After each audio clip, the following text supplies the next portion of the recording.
Hi hello welcome to post 360. నేను మీ మురళీ రాపల్లి.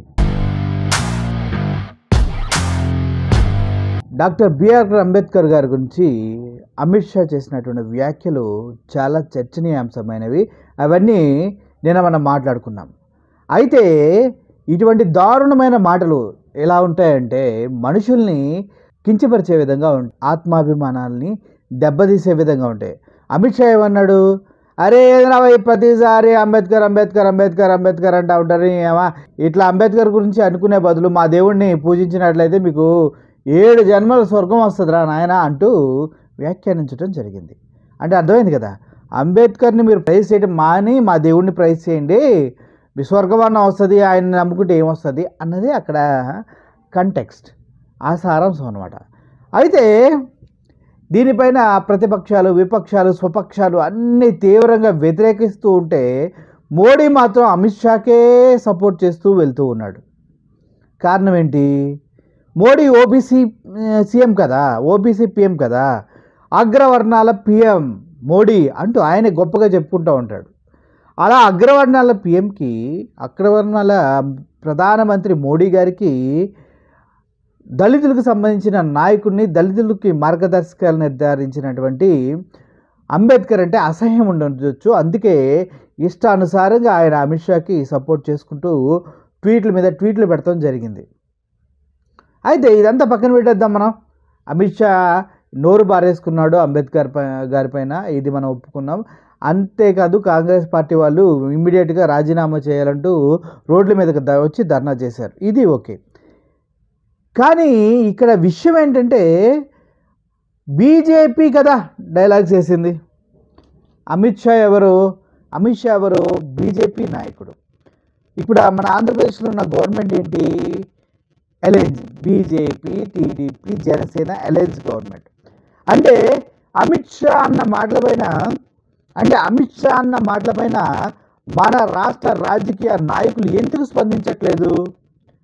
వీళ్ళు దళిత బంధువులు కదా. ఇప్పుడు చంద్రబాబు నాయుడు అయితే అసలు దళితుల్ని అబ్బాయి ఎవడైనా ఎస్సీ కులంలో పుడతాడా అని గర్వంగా అడిగినటువంటి గ్రేట్ లీడర్ చంద్రబాబు నాయుడు గారు.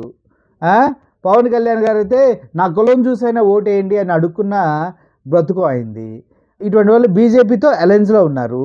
అలయన్స్లో ఉన్నప్పుడు అమిత్ షా అనే ఒక వ్యక్తి ఇష్టానుసారంగా అంబేద్కర్ గురించి మాట్లాడితే దానిపైన ఎందుకు స్పందించరు వీళ్ళు?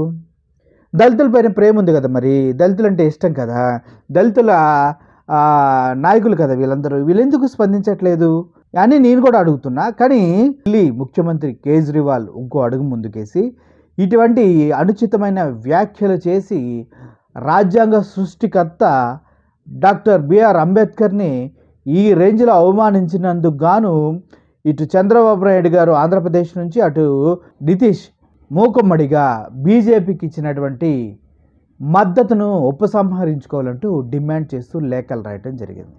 అంటే ఏంటి? అరే పిచ్చోళ్ళారా, బిఆర్ అంబేద్కర్ని తిడుతున్నాడు అమిత్ షా, మీకు ఏమాత్రం సిద్ధశుద్ధున్నా, దళితులపైన ప్రేమ ఉన్నా, రాజ్యాంగాన్ని రచించినటువంటి బిఆర్ అంబేద్కర్ని తిట్టినందుకు గాను మీరు ఆ పార్టీకి ఇచ్చినటువంటి మద్దతుని ఉపసంహరించుకోండి.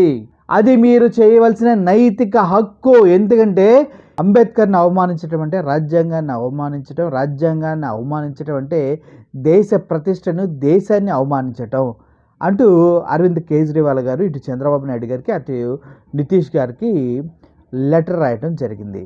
కానీ మనోళ్ళు నిమ్మకి నీరెత్తినట్టుగా, అస్సలు పట్టినట్టుగా, దున్నపోతు మీద వాన కురిసినట్టుగా ఈ విషయాన్ని టచ్ కూడా చేయట్లేదు. పవన్ కళ్యాణ్ గారు కూడా ఆయన కూడా అంటూ ఉంటారు, అందరూ నా వాళ్ళే, అందరూ నా వాళ్ళే, నాకు కులం లేదు, మతం లేదు, నేను మానవతావాదిని అని. మరి మాట్లాడాలి కదా సూపర్ స్టార్ పవన్ కళ్యాణ్ గారు. ఈ సినిమాలో అయితే హీరో డైలాగ్ బొచ్చుడు చెప్తావు, పడికిరాని సీజర్షిప్లు, తిరుపతి లడ్డు గురించి, వీటి గురించి అయితే 100 మాట్లాడతావు. ఎందుకు పనికిరాని జగన్కి సంబంధించినటువంటి భూముల్లోకి వెళ్ళి మిమ్మల్ని బాంబులతో, కత్తులతో బెదిరించారని చెప్పండి అని రెచ్చగొడతావు.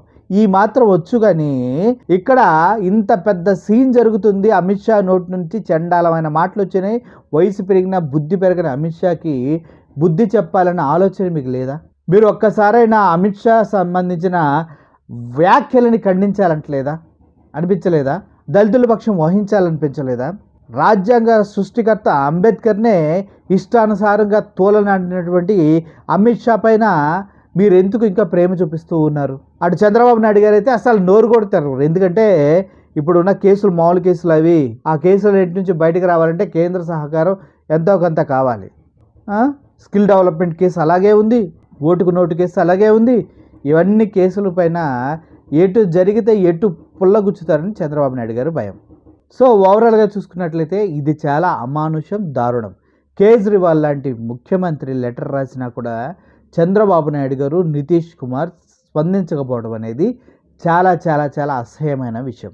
దళితులు ఇదంతా గమనించండి. అటు ఆంధ్రప్రదేశ్లో ఉన్నటువంటి దళితులు, అణగారిన వర్గాలు, పీడితులు ఎవరైతే అంబేద్కర్ రచించిన రాజ్యాంగం ద్వారా బెనిఫిట్స్ పొందారో, మిమ్మల్ని ఎస్సీ లేదు, ఎస్టీ లేదు, ఓసీ లేదు, ఓబీసీ లేదు, ఏ క్యాస్ట్ లేదు, అంతా నా వాళ్ళే అని చెప్పేసి అందరినీ ప్రేమగా దగ్గరకు తీసుకున్న జగన్మోహన్ రెడ్డి గారికి ఎంత అన్యాయం చేశారో ఒకసారి ఆలోచించండి. ఇదే సిచ్యువేషన్లో నిజంగా జగన్మోహన్ రెడ్డి గారు ఉంటే స్పందించేవారు. ఓవరాల్గా ఈ సీన్ మొత్తం మనం చూసుకున్నట్లయితే ప్రజాస్వామ్యం, రాజ్యాంగం పైన దాడిగా దీన్ని వర్ణించాలి.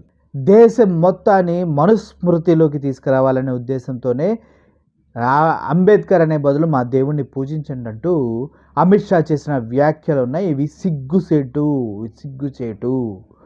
వయసు పెరిగిన అమిత్ షా ఏమీ నాలెడ్జ్ లేని వాళ్ళ కొడుకుని తీసుకెళ్ళి బీసీసీ బోర్డులో, క్రికెట్ బోర్డులో పెట్టొచ్చు. పనికి మాలిన వాళ్ళంతా మన రాజ్యాంగం పైన, మన క్రికెట్ పైన, మన జీవితాలపైన ఇష్టానుసారమైన కామెంట్స్ చేయొచ్చు. సో ప్రజలందరూ దీన్ని గమనించండి. రాబోయే రోజుల్లో మీరు వేసే ఓటు ప్రతి ఒక్క రాజకీయ నాయకుడు గుండెల్లో గుణపంలా దిగాలి. మీ ఓటు గుద్దే స్పీడుకి వారి పదవులు ఊడిపోవాలి.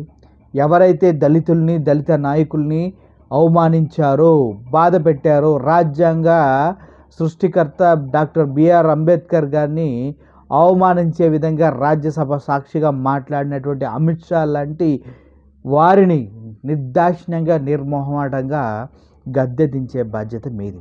ప్రజలందరికీ ఈ విషయాన్ని చేరవేసే బాధ్యత మాది. మేము మా బాధ్యతని చిత్తశుద్ధితో, అంతఃకరణ శుద్ధితో చేస్తూ ఉన్నాం.